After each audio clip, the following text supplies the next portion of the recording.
Hey guys, I am back with a new video today. In today's video, I am looking at the MMORPG Forsaken World Gods and Demons on mobile. And in this video, I'm going to be showing you guys the best class or which class you guys should choose when playing Forsaken World Gods and Demons. If you're a new player or if you've been playing for a while, these are some of the classes that you guys should probably be playing if you aren't already. So let's jump right into the video. Make sure you guys like, subscribe. I really appreciate it.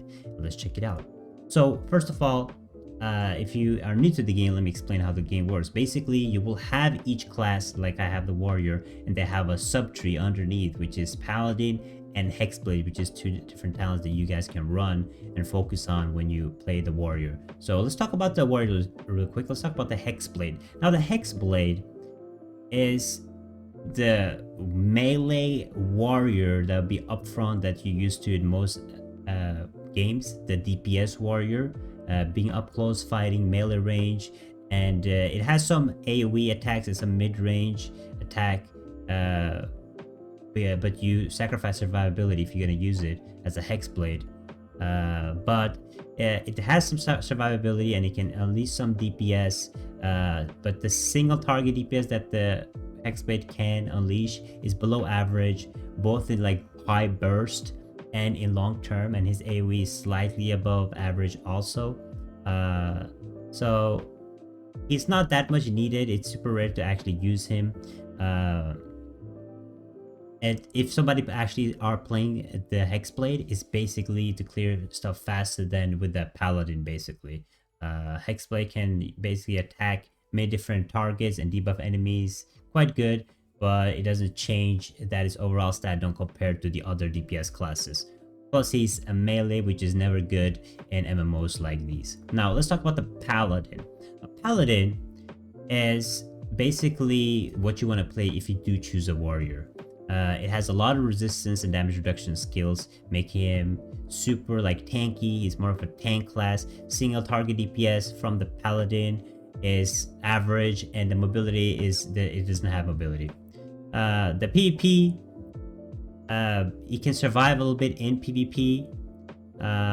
However, he can do really good when it comes to big events for his ultimate, and his swing his sword in a circle a couple times, which is super nice. So a decent class overall. It's super tanky, so if you're playing the warrior tank class, you guys can. But overall, it's not a highly recommended class. So I think it's a better tank option and a better DPS option as a melee. But if you want to play warrior, you're more than welcome to. Let's jump over to the mage. So the mage has an arcanist and elementalist. That's the two subclasses underneath it. So let's talk about the elementalist first.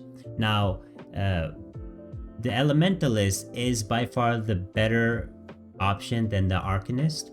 Elementalist is the only class that deals all elemental damage instead of just one type, which is super OP. Had good offensive skills for both AoE and single target, which makes it a super strong class.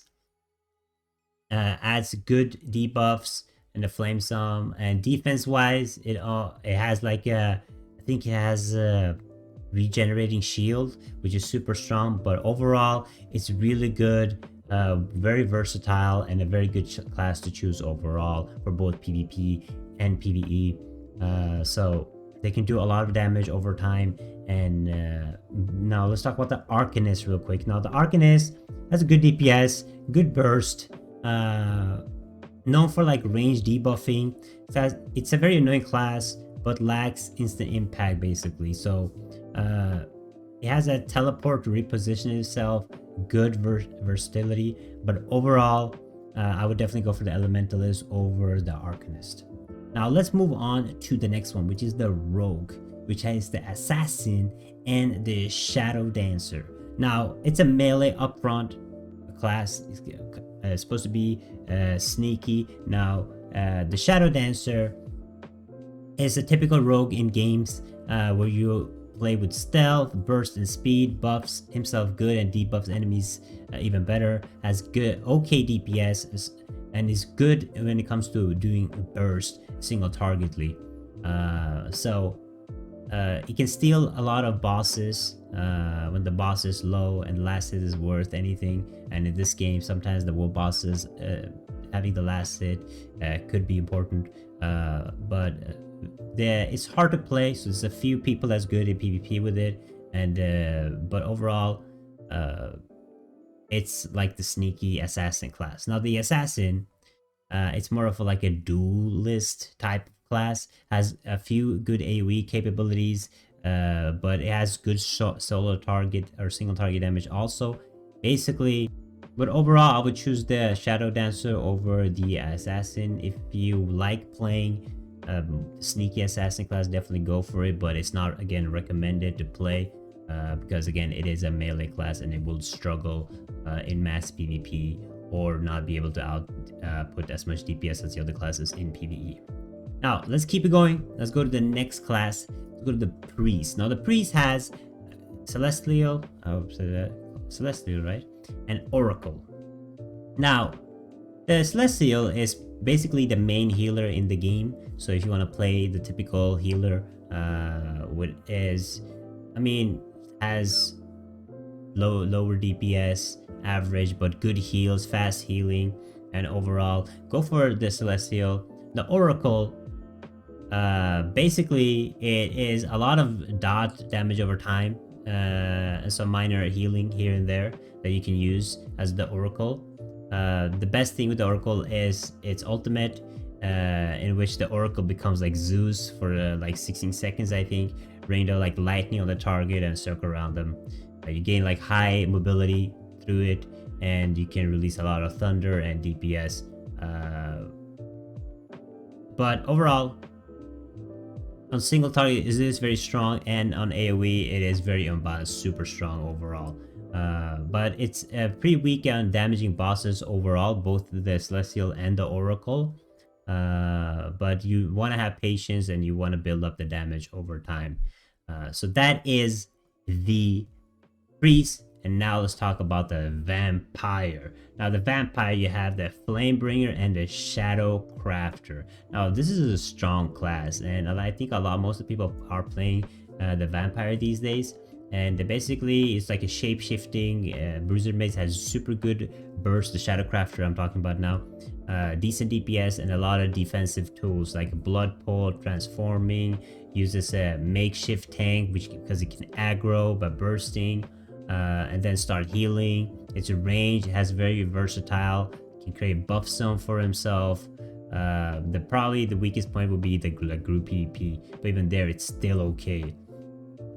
But yeah, it can self-heal, super tanky, I would prefer this over, again, the Warrior Paladin to play the Shadowcrafter. Now the Flamebringer is a class many people says is OP, but it is a very strong. It's a melee character with a lot of skills, multiple small damage instances. He has ability to create a zone, and he can automatically teleport to the target when attacking it. It's super strong overall, good damage. And if you want to play like a melee class, I would definitely go for him. It's strong in PvP, go for PvE, and his damage increases a lot if the target's lower than 50%, making his DPS even a top 3. So Vampire, I would recommend it. Now let's move on to the next class, the Gunner. I don't know, can you guys see the Gunner like there? Let me move my camera a little bit. Now the Gunner, two classes that you can go between is the Gunslinger and the Artificer, I think.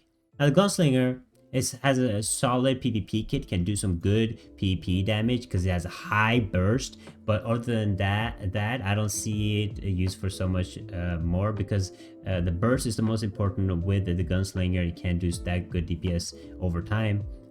While the Artificer is made for like a solo gameplay. It's decent in both like 1v1, 3v3 PvP, but can't compare to like the Gunslinger when it comes to like doing high burst damage.